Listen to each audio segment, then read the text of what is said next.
What's up, guys? Welcome back to the channel. More Birthright here as we're moving through the different classes. So we're going to take a look at wizards today, which is, as far as magic users go, is actually a little bit different in the Birthright setting because they define between wizards, which would be more familiar with your typical D&D wizard, and then the magician class, which is a little bit different, but we'll cover that in a follow-up video.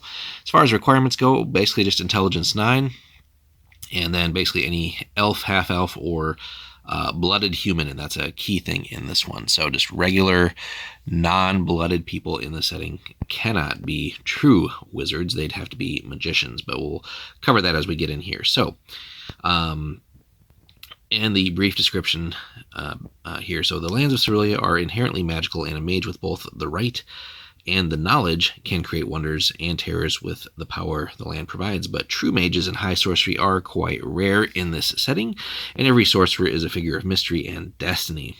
So in all of Cerelia, there are no more than 6 or 7 score true mages, so keep that in mind. Less than half that number are regions capable of wielding realm magic. So we'll cover that in a minute here. Cerulean mages recognize 3 orders of magic. There's lesser magic, true magic, and realm magic. So any person of sufficient intelligence and training can command lesser magic, comprising the arts of illusion and divination, and that's really where the magician class will kind of come into its own. These 2 schools draw upon energies that are drastically different and relatively weaker than the energies used by the other schools. So lesser magic includes basically the 1st and 2nd level spells of the other schools. Now, true magic, which is what we're getting into with the wizard here, includes all the other schools of wizardry, but only elves, half-elves, and again, specifically blooded humans can command its arcane power. Wizards must be born with the stuff of magic in their veins to wield spells of 3rd or higher from all schools of magic. So, the most powerful enchantments are known as realm magic, and again, you do have to be a regent for that, but that's, as we've been exploring with priest realm spells as well, the ability to basically affect entire provinces, if not countries, with like a single spell, which is, again, just really powerful stuff in the setting. Only wizards who are regents may use these spells. A wizard without the energy provided by a sorceress domain would be destroyed utterly if such a spell were attempted. And again, we'll cover wizard realm spells in its own separate mini-series. Right now we're still finishing up on the priest realm spells, but we'll cover that soon.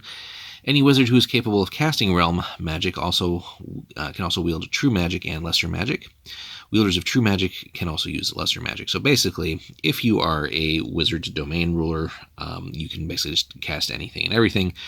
Now, if you have blood, but you're not a domain ruler, you naturally can't cast realm magic. And then again, if you do not have a bloodline as a human, you are then just stuck with the lesser magic abilities. So, true mages and regent mages function under the same rules and restrictions, and again, we'll talk about that in a bit, but that's Player's Handbook. So again, obviously things have changed from 2nd to 5th, so there's a little bit of fine-tuning that you'll have to do there, and just something that before you start a campaign you'll definitely want to read up on and see how to do that. They may choose to be mages or specialist wizards or of any school except illusion and divination. Lesser mages are known as magicians, and again, that's a subclass or separate class actually in the setting.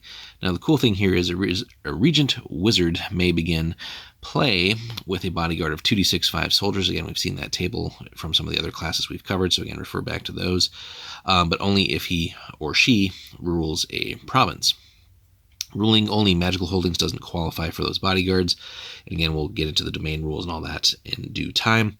Wizards never gain companies of soldiers for reaching higher levels as fighters do, but nonetheless, if they're regents, they can still muster troops and mercenaries as a normal ruler could. And again, we'll cover the functions of all that in due time. So the wizard class here in this Birthright setting, depending on how you're running it, so again, focusing mainly as a domain ruler, so naturally you're going to have a bloodline, and that just gives you access to so many more powerful abilities, as we'll see once we cover the realm spell. So not only do you have your normal magic spells as you progress through the levels, you have your bloodline abilities, but then also the ability to cast spells that affect entire provinces, and there are some definitely powerful things there.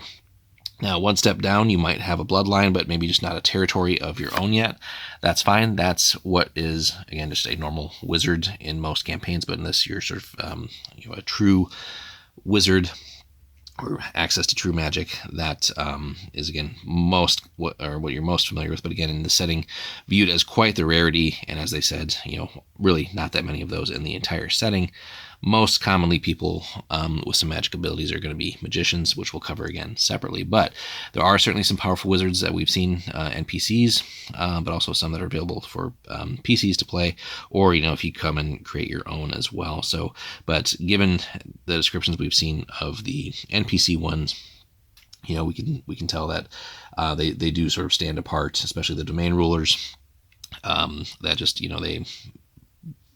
they whether they're high level or not, they have that just that extra sort of aura of uniqueness or specialness in this setting. So, and there's, again, just any number of fun ones there, especially some of the tougher NPCs to look at. So, and even some of the big bad monsters as well that do have spellcaster abilities. But let us know in the comments, guys, what you think of the wizard class. Have you run one, whether it's just as an adventurer or actually a domain ruler? What domain have you ruled, and how did that go in your campaign? And did you go to just actually ruling like a political domain, or did you just rule sources? How did you develop your character and his or her story in your campaigns, and any notable encounters that you may have had dealing with sort of NPC wizards and rulers? So hit us up in the comments there, guys.